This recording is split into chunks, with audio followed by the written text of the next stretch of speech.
Je voudrais que notre conférence adopte la nécessité de dire clairement que nous ne pouvons pas payer la dette. Non pas dans un esprit belliqueux, belliciste. Ceci pour éviter que nous n'allions individuellement nous faire assassiner. Si le Burkina Faso tout seul refuse de payer la dette, je ne serai pas là à la prochaine conférence.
Je crois qu'il fait partie de la tradition des grands hommes.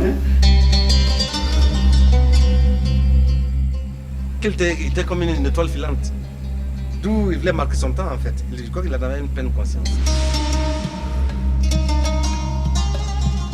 Il était vraiment passionné par le bien-être de la population. Que tout ce qui sort de l'imagination de l'homme est réalisable par l'homme. C'est ce que Sankara a tenu comme discours.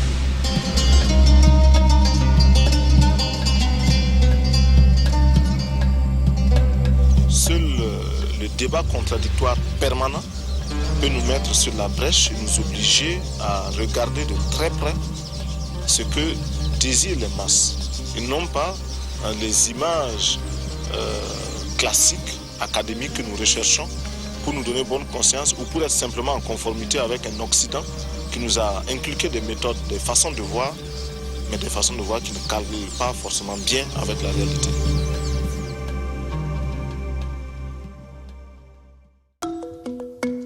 Est-ce qu'un grand homme sait qu'il a un grand destin? Je pense que tous les grands hommes savent qu'ils ont un destin. Je pense que depuis qu'il est petit, il savait qu'il allait être président. Il savait. Et c'est pour ça que parfois il a vécu, il a modélé sa vie en fonction de ce grand destin.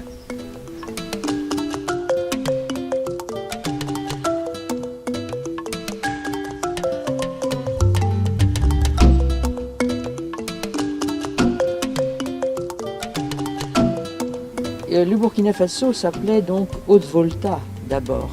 Et c'était un territoire qui est au-dessus de la Côte d'Ivoire et qui, très longtemps d'ailleurs, n'a formé qu'un avec la Côte d'Ivoire. Ces pays faisaient partie d'ailleurs du grand ensemble de l'Afrique occidentale française. La Haute-Volta a été reconnue indépendante le 5 août 1960. C'est l'indépendance officielle. Et le premier président, c'était Maurice Siaméo.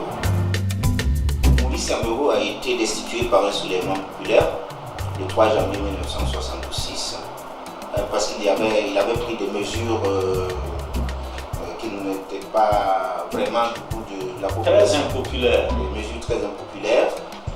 L'histoire nous laisse entrevoir qu'il aurait démissionné lui-même pour remettre le pouvoir à son chef d'état-major, le général Sangoulé Lamizana. Et le général Sangoulé Lamizana a pris le pouvoir. Il a géré assez longuement d'ailleurs. De 1966 à 1980, je pense. Oui, 1980. Et pratiquement en 80, la chaîne des coups d'État militaires a commencé. Il y a eu d'abord le colonel Césaire Beau avec le CMRPN. Et là, le CMRPN est lui-même tombé dans ses propres contradictions parce qu'à l'intérieur du CMRPN, il y avait de jeunes officiers qui avaient quand même une culture politique supérieure à leurs aînés en grade et tout cela. Et ces jeunes-là n'étaient pas totalement d'accord avec leur position politique. Et ces jeunes se sont organisés pour prendre le pouvoir avec le CSP.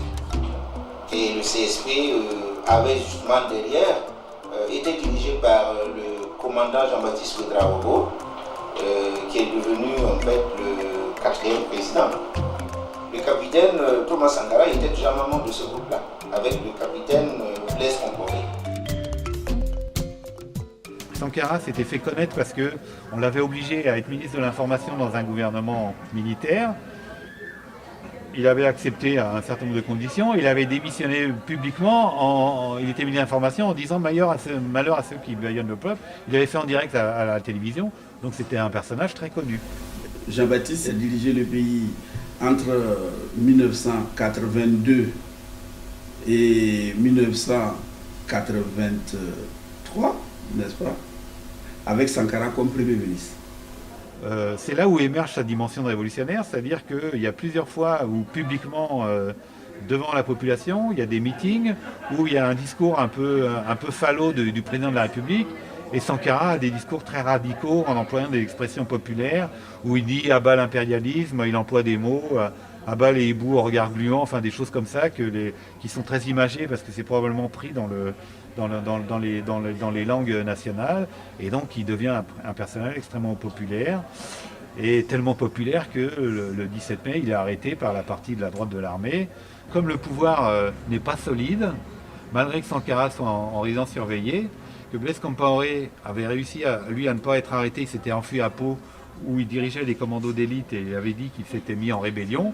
Et donc ils arrivent dans cette situation à créer tout un système de messagers et ils organisent la prise du pouvoir. Et finalement, leur groupe progressiste ou révolutionnaire a pu revenir au pouvoir le 4 août 1983 avec maintenant Sankara comme président du CNR et donc comme le premier responsable de cette révolution.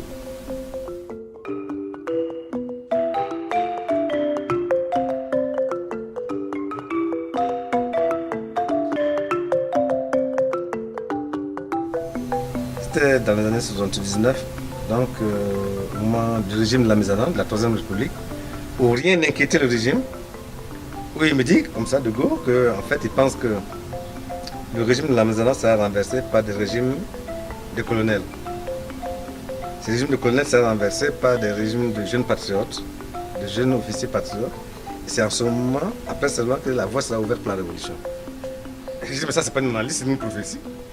Et ça s'est passé exactement comme ça. Donc quelqu'un qui savait déjà, pour ne pas dire plus, il disait des choses sans analyse, mais il affirmait. Et moi, malgré mes analyses, c'est sa prophétie à lui qui s'est marché comme un chronomètre. Ça s'est passé exactement comme ça.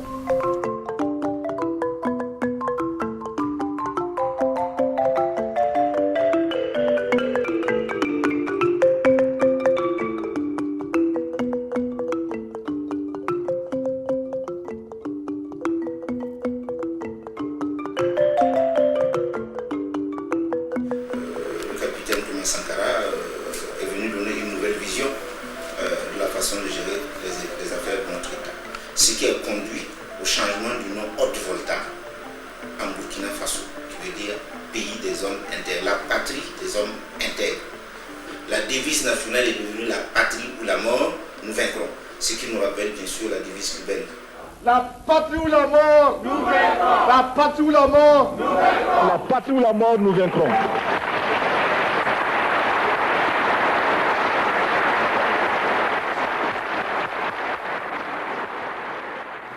L'intérêt du personnage, c'est que il est nourri de théories et il a vraiment beaucoup travaillé. Et quand on lit les discours dans les détails, il y a des références d'une culture politique extrêmement importante, y compris même d'une culture générale. Et d'un autre côté, il ne perdra jamais le contact avec la population.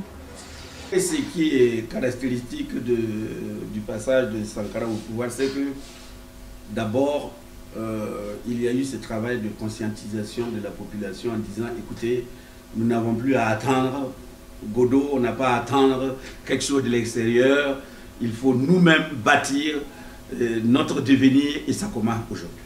Je crois que ce message était passé.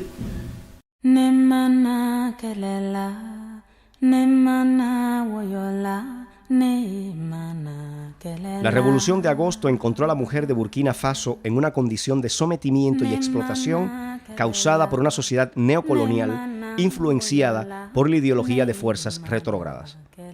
Camaradas, no existe una verdadera revolución si las mujeres no se liberan. Que mis ojos nunca vean una sociedad, que mis pasos nunca me lleven a una sociedad donde la mitad del pueblo es mantenida en el silencio. Yo escucho el ruido del silencio de las mujeres. Yo presiento la furia de su revuelta. Yo presiento y espero la irrupción fecunda de una revolución a la que ellas aportarán la fuerza y la rigurosa justicia emanada de sus entrañas oprimidas. Camaradas, adelante en la conquista del futuro. El futuro es revolucionario. El futuro pertenece a los que luchan. Patria o muerte, venceremos.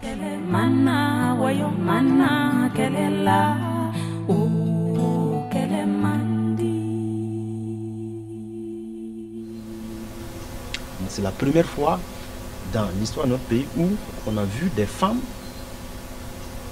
qui ont eu plusieurs postes ministériels. Avant ça, je crois qu'on avait eu une seule femme qui avait occupé un poste ministériel. C'est avec la révolution. Et même que les gens voulaient à Sankara qui disait aux femmes qu'il faut qu'elles s'élèvent. Les gens voulaient à Sankara parce qu'il a institué un jour où les hommes doivent aller au marché.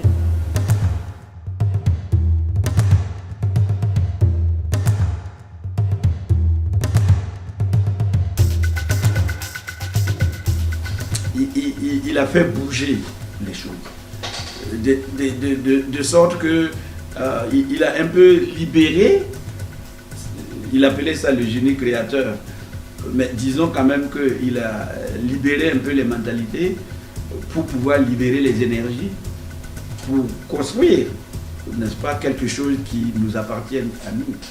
Et là, il était tout droit dans ce qu'on définit comme étant le développement endogène. C'est créer vous-même, produire vous-même, mais compter sur ses propres forces. On a incité les producteurs à développer la culture du coton, on a tenté de développer les usines locales de traitement du coton, et surtout on a tenté de développer un marché national. Les seules couches de la population qui avaient un revenu leur permettant d'acheter ce coton, ils les obligeaient à l'acheter, c'est-à-dire que les fonctionnaires ont été obligés de porter 2 fois par semaine un habit qui était entièrement fabriqué au pays par les tisserands artisanales. Faisons en sorte également que le marché africain soit le marché des Africains. Produire en Afrique, transformer en Afrique et consommer en Afrique. Produisons ce dont nous avons besoin et consommons ce que nous produisons au lieu d'importer. Le Burkina Faso est venu vous exposer ici la cotonnade produite au Burkina Faso, tissée au Burkina Faso, cousue au Burkina Faso pour habiller les Burkinabés. Ma délégation et moi-même, nous sommes habillés par nos tisserands, nos paysans. Il n'y a pas un seul fil qui vienne de l'Europe ou de l'Amérique.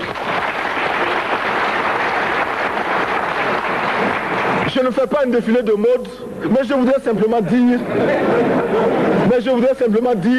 que nous devons accepter de vivre africain. C'est la seule façon de vivre libre et de vivre digne. Et ensuite, il a donné lui-même l'exemple, n'est-ce pas, de probité, parce que on a beau raconter, Sankara ne s'est pas enrichi, le matériel, c'était pas son souci. Tout président qu'il était, il roulait dans une R5. Il y a eu un effort de moralisation de la vie publique. La lutte contre la corruption, la confiance qu'on a restaurée aux populations.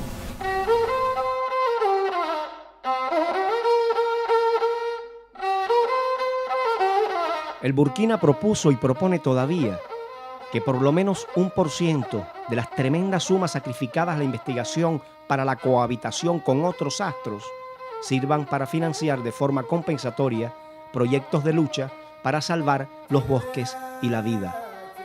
No ponemos en duda que un diálogo con los marcianos pueda alcanzar la reconquista del Edén, pero esperando ese día, los terrícolas que somos, tenemos también el derecho de negarnos a elegir entre el infierno y el purgatorio. Formulada así, nuestra lucha por los bosques es ante todo una lucha popular y democrática. Las conciencias conmovidas y hasta sinceras y plausibles de múltiples foros e instituciones no podrán reverdecer el Sahel cuando falta dinero para excavar pozos de agua potable a 100 metros y sobra para excavar pozos de petróleo a más de 3.000 metros. Esta lucha por los bosques es sobre todo una lucha antiimperialista, porque el imperialismo es el piromaníaco de nuestros bosques y sabanas.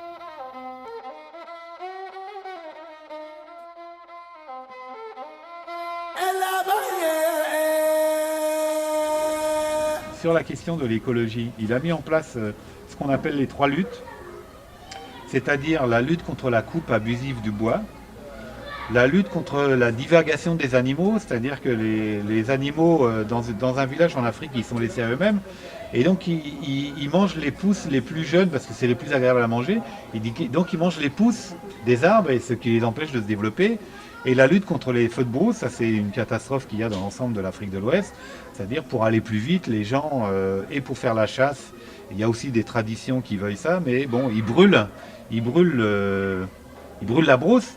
Et lui, dès la prise du pouvoir, ça a été un souci très important puisque c'est un pays qui est occupé la moitié par le Sahel. Et donc, il connaissait, on parlait beaucoup de l'avancée du désert. Donc on est confronté à des problèmes écologiques très importants. Il avait eu même le projet de faire des immenses barrières vertes pour arrêter le désert qu'il n'a pas pu mettre en place. Mais bon, c'était des choses qu'il avait en projet.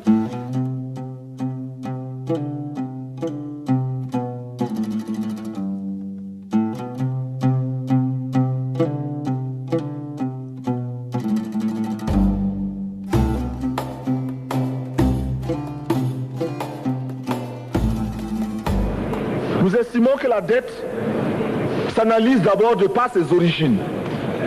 Les origines de la dette remontent aux origines du colonialisme. Ceux qui nous ont prêté de l'argent, ce sont ceux-là qui nous ont colonisés. Ce sont les mêmes qui géraient nos États et nos économies. Ce sont les colonisateurs qui endettaient l'Afrique auprès des bailleurs de fonds, leurs frères et cousins. Nous étions étrangers à cette dette. Nous ne pouvons donc pas la payer. La dette, c'est aussi la conséquence des affrontements. Et lorsque l'on nous parle aujourd'hui de crise économique, l'on oublie de nous dire que la crise n'est pas venue de façon subite. La crise existe de tout temps. Et elle ira en s'aggravant chaque fois que les masses populaires seront de plus en plus conscientes de leurs droits face aux exploiteurs. La question de la dette, c'est les pays de l'Amérique latine qui en faisaient leur cheval de bataille, mais en Afrique, l'un des précurseurs, c'est Thomas Sankara, qui a demandé de refuser de payer la dette.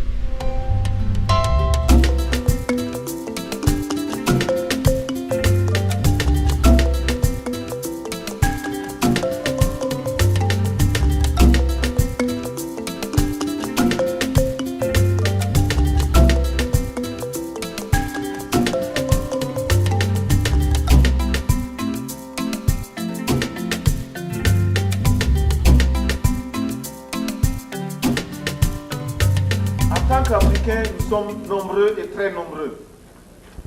Nous devons comprendre que notre existence doit être vouée à la lutte pour la réhabilitation de l'homme africain. Nous devons mener le combat qui nous soustraira à la domination des autres hommes et à leur oppression. Et c'est pourquoi j'ai déjà dit et je répète que notre Maison Blanche se trouve dans le Harlem noir. That's what I said, and I will repeat myself. My White House is in the Black Harlem.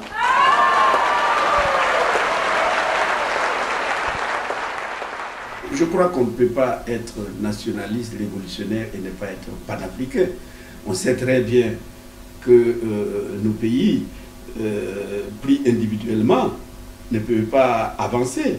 Les grands penseurs de l'Afrique, ils ont toujours rêvé de l'unité africaine. Kwame Nkrumah, Patrice Lumumba, Sékou Touré, bon, ils ont tous rêvé de cette unité africaine. Bon, et Sankara y croyait. Il avait ce sentiment-là qu'il fallait arriver à construire l'unité africaine, mais en débarrassant l'Afrique de ses dirigeants réactionnaires, pourris, corrompus, etc.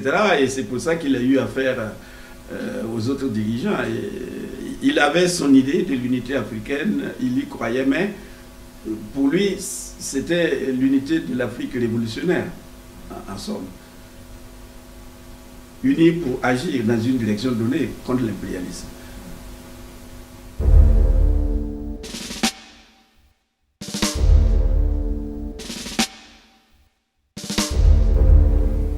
Sankara a osé ne pas voter pour la France, mais contre la France, lorsqu'il y a eu une interpellation aux Nations Unies sur la question de la Nouvelle-Calédonie, qui était brûlante à ce moment-là.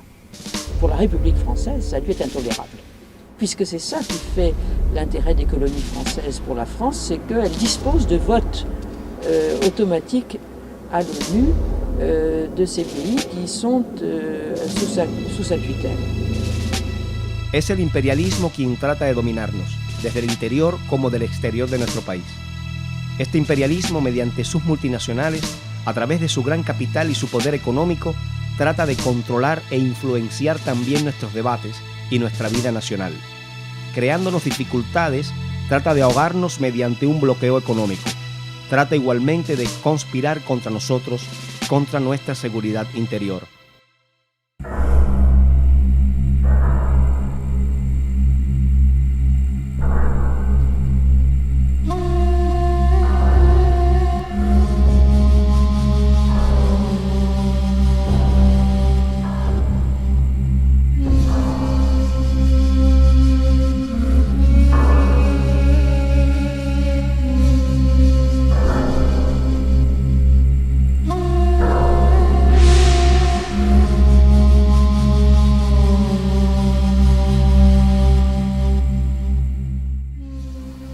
Un de ces ministres, qui me s'est confié à moi, je ne veux pas dire son nom, qui était un grand ministre et après qui a été son conseiller à la présidence et qui, jouant de son rôle d'aînesse de loin sur nous, donc il faut avoir de liberté de parler au président, et un jour il lui dit, mais comment président, je ne sais pas pourquoi vous êtes si pressé que ça.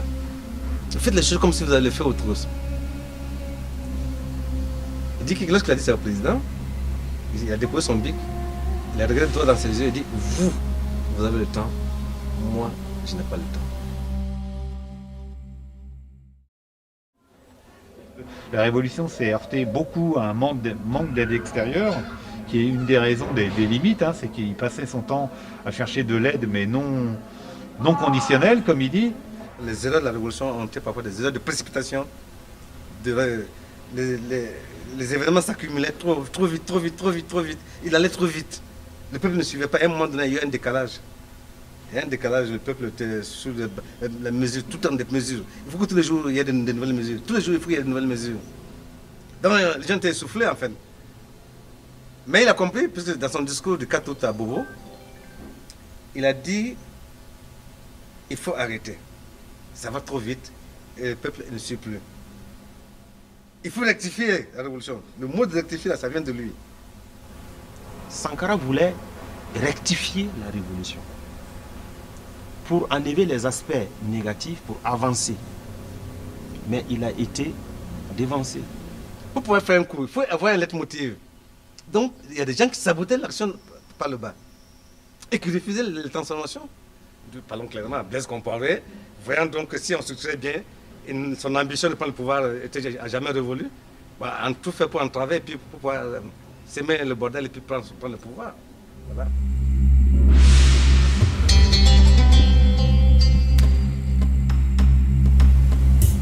Blaise Compaoré et Thomas Sankara étaient plus que des frères.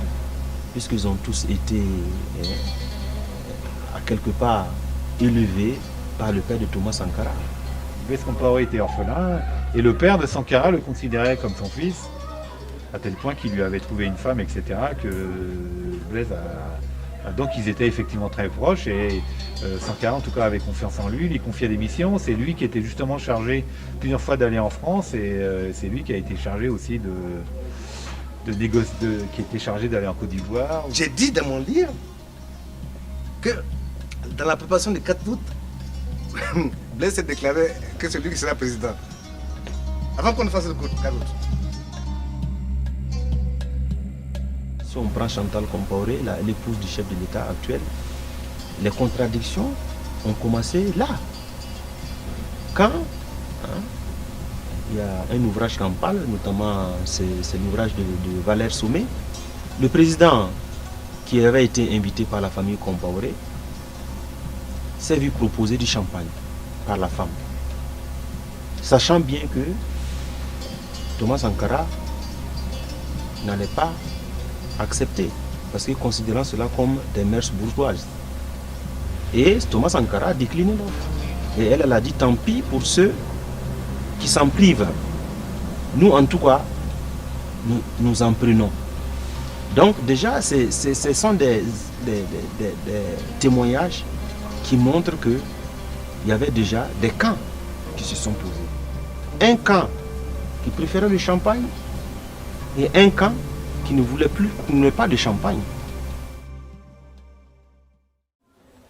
On a d'un côté Blaise Compaoré qui est travaillé par les réseaux france-africains à partir des années 85 et de l'autre côté, il a été marié avec une femme qui était proche de Houphouët-Boigny, qui était le représentant de la France-Afrique dans la région. Donc il a, lui, déjà probablement cette vision d'en terminer avec la révolution, d'en garder en tout cas le discours, mais de rétablir une situation consensuelle avec les pays occidentaux. La Côte d'Ivoire, qui était en ce moment la plateforme tournante de la France-Afrique à travers la figure de Houphouët-Boigny, a développé beaucoup d'initiatives pour essayer de créer des contradictions au sein de la révolution burkinabé. Et Houphouët-Boigny, c'est évidemment le pouvoir le plus inféodé à Paris qui soit. Chirac a eu à dire un mois avant, les références c'est dans le monde, mais je ne sais plus quel numéro, qu'il va falloir mettre des petits pays comme le Burkina Faso au pas. Et même Mitterrand, lors d'une de ses rencontres avec Sankara, a dit que c'est un jeune mais qui dérange beaucoup. En fait, je crois que Sankara peut-être n'avait pas compris son message. Il voulait lui dire que peut-être qu'il va trop vite. L'avènement de Thomas Sankara au pouvoir a été ressenti comme quelque chose de dangereux pour le pouvoir néocolonial, par l'effet de contagion qu'il pouvait avoir. Et donc on s'explique que tout a été fait pour mettre fin à cette expérience du Burkina Faso. Un petit pays doit savoir se ménager. C'est ça aussi l'erreur là. Il ne faut pas défier tout le monde. Il faut défier en mesure de tes forces. Voilà les erreurs de Sankara. Mais comme lui, il était pressé de mourir. Est-ce que moi, je n'étais pas pressé de mourir, moi?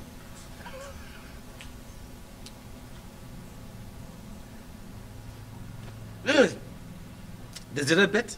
Bêtes. Mais poussé par une force aveugle.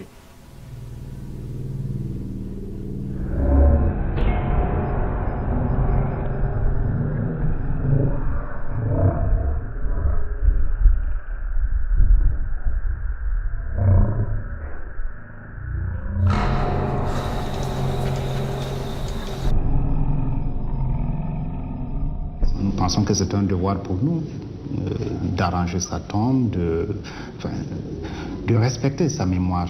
Vous avez des regrets? D'avoir perdu un ami, bien sûr. Et un regret aussi qu'à un moment de sa vie, il ait pensé à nous liquider. C'est dommage. Ouais, c'est dommage.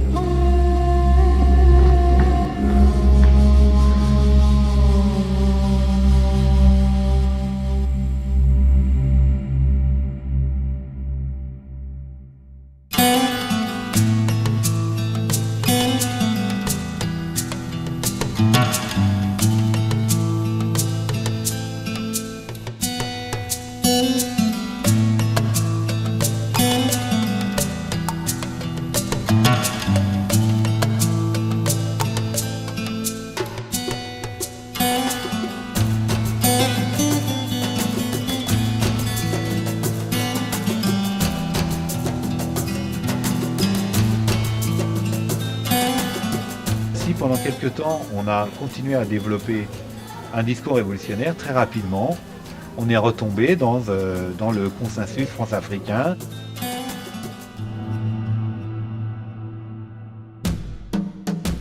On n'a jamais vu ça dans notre pays. On assiste même à une situation où on doit payer pour ses soins de santé. Parce que c'est la pourriture partout. En 1994, il y a eu une enquête prioritaire 1 qui donnait le taux de pauvreté à 44%. C'est la démocratie de l'argent. Il y a une fracture sociale. On n'a jamais poussé les justices à ce niveau-là. En 2003, on a refait une enquête qui donnait 46% de pauvreté. On a une démocratie bananière. Le taux de chômage à plus de 40%. Ou un régime militaire habillé aux couleurs de la démocratie. C'est les chiffres que le pouvoir même donne. Qu'est-ce qu'ils font avec leur argent? C'est les belles voitures et c'est des investissements dans des villas qui ne sont pas du niveau de notre pays.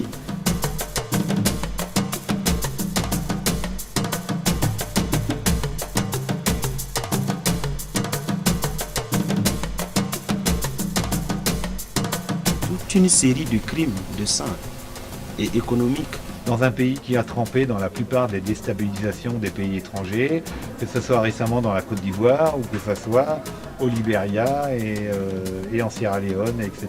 Je crois qu'il faut encore rebaptiser le pays parce qu'on n'est plus le pays des hommes intègres, pas du tout.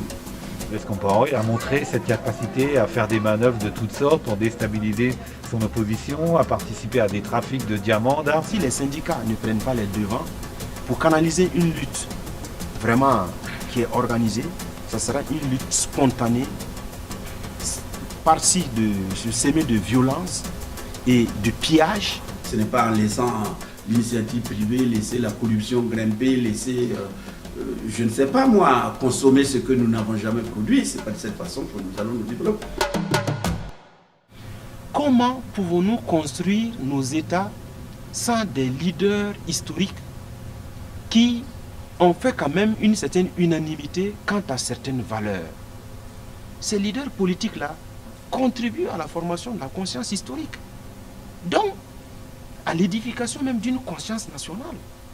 Mais si vous faites le vide, mais vous allez donc, quel repère? Vous n'avez non pas de repère dans le passé, mais vous ne pouvez pas vous projeter dans l'avenir. Entre la reconnaissance éternelle et le pouvoir temporaire, et le pouvoir terrestre, vulgaire, il faut choisir. L'un a choisi le pouvoir éternel, spirituel. L'autre veut le pouvoir de tout de suite et maintenant.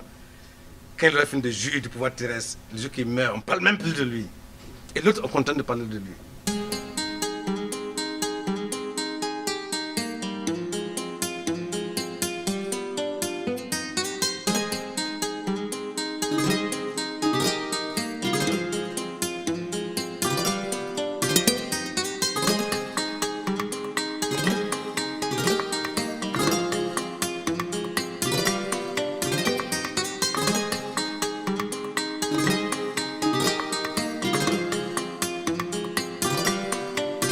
Le 15 octobre 1987, il y a eu l'assassinat du président Thomas Sankara à un moment où les peuples africains se reprenaient à espérer et le choc a été aussi terrible que pour l'assassinat de Patrice Lumumba. Parce que comme lui, il incarnait surtout aux yeux de la jeunesse l'espoir d'un monde meilleur, d'une Afrique plus digne, d'une Afrique responsable, qui surtout ne s'apitoie pas sur ses mots, mais trouve des solutions. Parce que Sankara a trouvé des solutions aux maux de son pays et aux maux de l'Afrique. Sankara a marqué les esprits. Il y a dans chacun de nos pays des jeunes et des moins jeunes qui le revendiquent et qui revendiquent son combat. Qui pense qu'il a eu tort d'avoir raison trop tôt. Prenons Sankara comme une bonne idée pour l'Afrique. Ne le limitons pas au Burkina. Comme j'ai dit, il est rentré dans le club des grands. Il devient quelque part intemporel. Fédérer les luttes de l'Amérique latine, de l'Afrique d'Asie et de l'Europe qui souffrent est essentielle.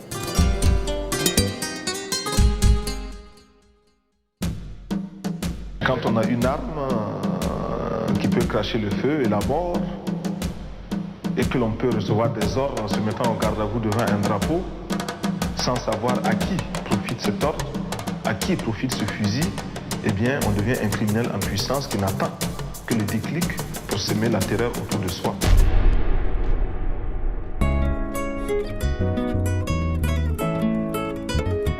Alimami samari sekutore Toma Sankara kome kuruma Ore kelele ke Afrike notola Ma anyalu kuni malo Chevalu yenina Maloba bebora Foni kisa obelira Wali ben bebedira Ajo yamaye